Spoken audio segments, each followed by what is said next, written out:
Antibiotic మందుల విచ్చలవిడి వినియోగంపై కేంద్రం కొరడా జుల్పించింది.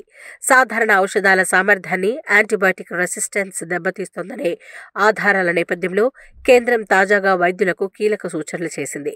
పేషెంట్లకు మందులు అందించేటప్పుడు ప్రిస్క్రిప్షన్ మార్గదర్శకాలను తప్పనిసరిగా పాటించాలని డాక్టర్లకు, ఫార్మా సంఘాలకు ఆదేశాలు జారీ చేసింది.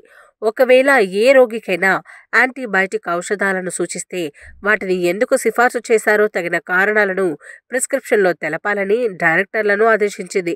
ఈ మేరకు directorate general health services chief Atul Goyal అన్ని మెడికల్ ఫార్మసిస్ట్ సంఘాలకు, వైద్య కళాశాలలకు అత్యవసర విజ్ఞప్తి పేరిట ఒక లేఖను పంపారు. అతుల్ గోయల్ ఈ ఎమర్జెన్సీ లెటర్ను కొత్త సంవత్సరం నాడే రాశారు. ఆ లేఖ వివరాలు తాజాగా బయటకు వచ్చాయి.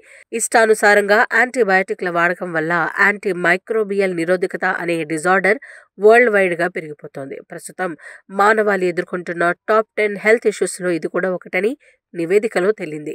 2019లో 12 లక్షల మందికి పైగా ఏఎంఆర్ సమస్యతో మరణించారని, 49 లక్షల మంది డ్రగ్ రెసిస్టెంట్ ఇన్ఫెక్షన్తో చనిపోయారని గోయల్ ఆందోళన వ్యక్తం చేశారు.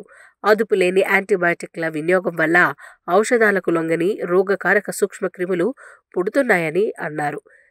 ఈ సూక్ష్మ క్రిములు కలిగించే ఇన్ఫెక్షన్లకు సరైన ట్రీట్మెంట్ కూడా అందుబాటులో లేకుండా పోయిందని తెలిపారు. వీటి కారణంగా పేషెంట్లు చాలా రోజుల పాటు ఇన్ఫెక్షన్లతో సతమతమవుతున్నారని చెప్పారు. అధిక ధరలు పలికే యాంటీబయాటిక్లు రోగుల అనారోగ్యాన్ని మరింత నాశనం చేస్తున్నాయని మండిపడ్డారు.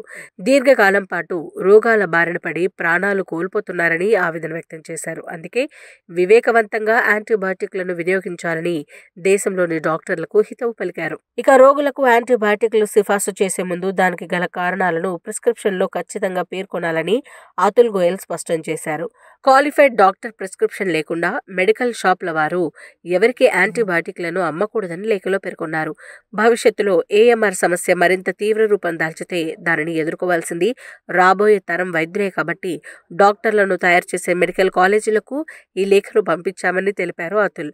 యాంటీ మైక్రోబియల్ నిరోధకత ఒక నిశ్శబ్ద మహమ్మారి. దీనివల్ల 2050 నాటికి ప్రపంచవ్యాప్తంగా 1 కోటి మందికి పైగా మరణించే ప్రమాదం ఉందని ప్రపంచ ఆరోగ్య సంస్థ గతంలోనే హెచ్చరించింది. ఈ క్రమంలో కేంద్రం తాజాగా ఈ కీలక నిర్ణయం తీసుకుంది.